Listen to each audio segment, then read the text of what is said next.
Hello, पुन्हा एकदा आपल्या यूट्यूब चॅनलवरती तुमचं सगळ्यांचं खूप खूप स्वागत आहे. तर आज आपण एअर फ्रायरमधल्या अगदी इझी आणि पटकन होणाऱ्या रेसिपीज बघणार आहोत. रेसिपी नाही म्हणणार मी त्याला, पण अशा काही गोष्टी की ज्या आपल्याला पटकन लागतात आणि त्या खूप गरजेच्या सुद्धा असतात. तर त्या कशा होतात एअर फ्रायरमध्ये हे आपण बघणार आहोत. फॉर एक्झाम्पल शेंगदाणे भाजून किती मिनटात होतात, कसे होतात, त्यानंतर पापड वगैरे कसा भाजून मिळतो, ह्या सगळ्या गोष्टी आज आपण आपल्या ब्लॉगमध्ये बघणार आहोत. सो नक्की हा ब्लॉग शेवटपर्यंत बघा. सगळ्यात आधी आपण शेंगदाणे किती वेळामध्ये भाजून होतात आणि त्याचा रिझल्ट काय आहे हे बघणार आहोत. इथे एक वाटीवरून मी शेंगदाणे घेतलेत आणि ते त्या बास्केटमध्ये टाकून घेतलेले आहेत. त्यानंतर ती बास्केट आपल्याला एअर फ्रायरला लावून घ्यायची आहे आणि त्यानंतर आपल्याला जो काही टेम्परेचर आणि टायमिंग आहे तो सेट करायचा. तर इथे व्हेजिटेबल रोस्ट म्हणून तुम्ही मेनू सिलेक्ट केल्यानंतर ऑन ऑफचं बटन पुन्हा ऑन केल्यावरती टेम्परेचर आणि टायमिंग ऑटोमॅटिक सिलेक्ट होतो. तर इथे 200 डिग्रीचं टेम्परेचर सिलेक्ट झालेलं आहे आणि 10 मिनटाचं टाईम सिलेक्ट झालेला आहे. पण माझ्या मते शेंगदाणे भाजण्यासाठी इतका जास्त वेळ लागणार नाही, त्यासाठी मी 5 मिनटाचाच टायमिंग लावलेला आहे. 5 मिनटं झाल्यानंतर तुम्ही बघू शकता शेंगदाणे बऱ्यापैकी म्हणजे थोडेफार भाजले गेलेले आहेत आणि त्यानंतर पुन्हा जे बाकीचे रिमेनिंग टाईम आहे तो मी कंटिन्यू केला आणि आता 1 मिनटं असताना आपण पुन्हा बघणार आहोत शेंगदाणे कसे भाजलेले आहेत. मी जे टेम्परेचर आहे ते तेवढंच ठेवलं, पण 10 मिनटाच्या ऐवजी मी 5 मिनटाचाच टायमिंग सेट केलेला आहे. तुम्ही टेम्परेचरसुद्धा कमी जास्त करू शकता आणि टायमिंगसुद्धा. पूर्ण टाईम संपल्यानंतर असं स्क्रीनवरती येतं तिथे आणि आवाजसुद्धा येतो बंद होण्यासाठी. तर आता आपण बघूया शेंगदाणे कशा प्रकारे भाजलेले आहेत. तर तुम्ही इथे बघू शकता शेंगदाणे व्यवस्थित भाजतात, म्हणजे 5 मिनटामध्ये शेंगदाणे आपल्याला भाजून मिळतात. आता हे शेंगदाणे खरंच व्यवस्थित भाजले गेलेले आहेत का, म्हणजे क्रिस्पी थोडेसे झालेले आहेत का, हे सुद्धा आपण बघूया प्रॅक्टिकली, की फक्त दिसायला दिसतं.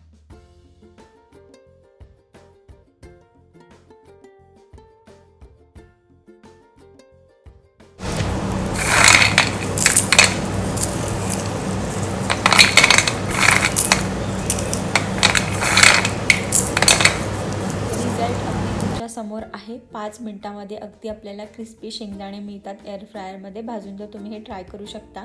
त्यानंतर आपण बघणार आहोत पापड किती मिनटामध्ये आपल्याला भाजून मिळतो आहे.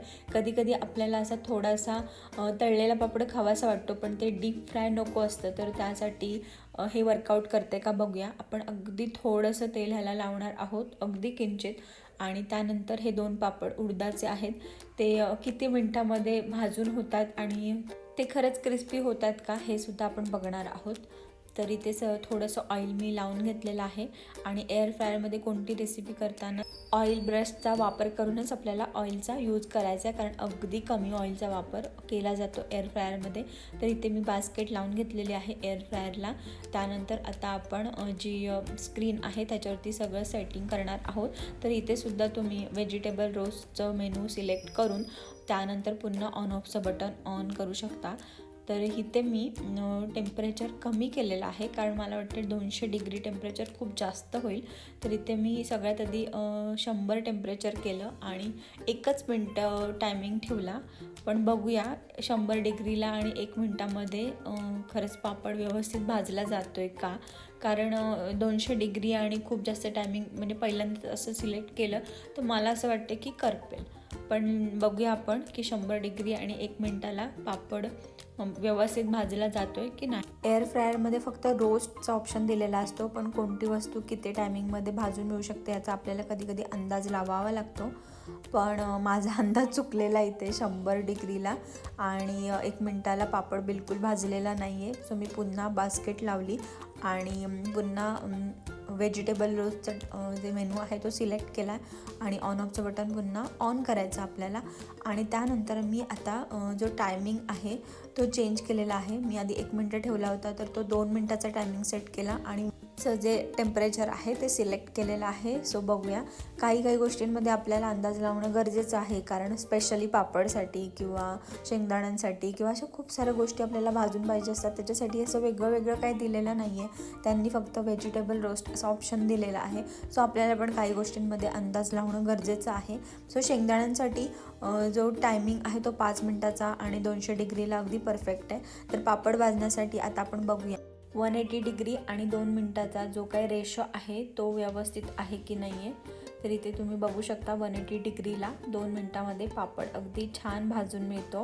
ही जी बास्केट असते आणि जाळी अतिशय गरम असते, सो बी केअरफुल. आणि तो पापड आता बघूया की खरंच क्रिस्पी झालेला आहे की नाही आहे. आणि अगदी 2 मिनटामध्ये पापड भाजून आपल्याला मिळालेला आहे. पण तो पापड किती क्रिस्पी झाला आहे की फक्त दिसायला तसं झालं आहे हे सुद्धा आपण प्रॅक्टिकली बघूया की खरंच पापड व्यवस्थित झालं आहे.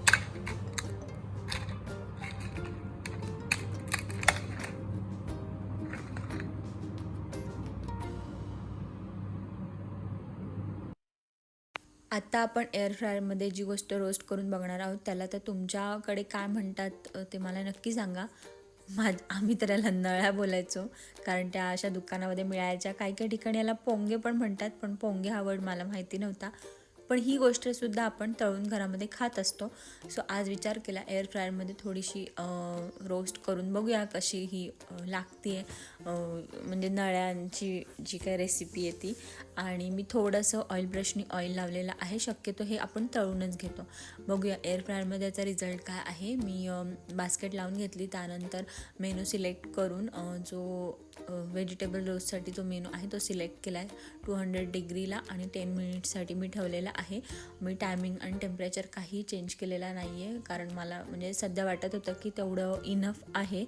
पण 5 मिनटानंतर मी विचार केला की ते आपण ओपन करून बघूया, कारण एकदमच सगळं टायमिंग झाल्यानंतर बघितलं आणि खराब झालं, तर त्यासाठी मी 5 मिनटानंतर बघितलं. तर अशी त्याची कंडिशन होती. मी पुन्हा ती बास्केट लावून घेतली आणि 1 मिनटासाठीच ठेवलं. म्हणजे 10 मिनटासाठी ठेवणार होते ते 6 मिनटासाठी 200 डिग्रीला ठेवून दिलं. तर अशा पद्धतीचा ह्याचा काहीतरी रिझल्ट मिळतो. आणि पण बघूया आता हे खरंच म्हणजे क्रिस्पी झालं आहे की करपलं आहे हे फक्त आता आपल्याला खाल्ल्यावरती आणि ते तोडून बघितल्यावरतीच कळेल. सो ते सुद्धा आपण बघूया. सो ह्याचा रिझल्ट मला थोडा ओके वाटला.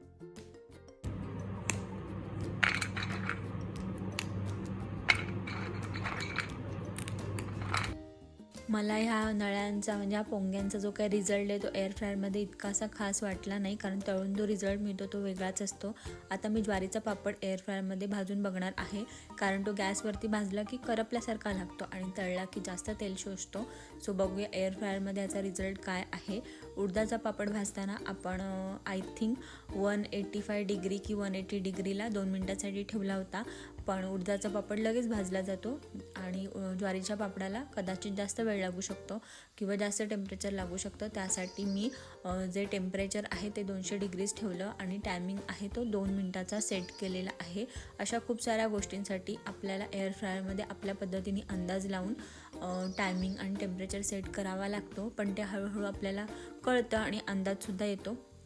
सो बघूया आता ज्वारीचा पापड कशा पद्धतीने भाजून मिळालेला आहे. तर इथे ज्वारीचा पापडाचा रिझल्टसुद्धा ठीकठाक होता. सो अशा खूप साऱ्या रेसिपीज मी तुम्हाला शेअर करणार आहे, ज्याच्यामुळे आपला खरंच टाईम वाचतो एअर फ्रायर वापरल्यामुळे. सो हा ब्लॉग तुम्हाला आवडला असेल तर व्हिडिओला लाईक करा आणि शेअर करा. बाय.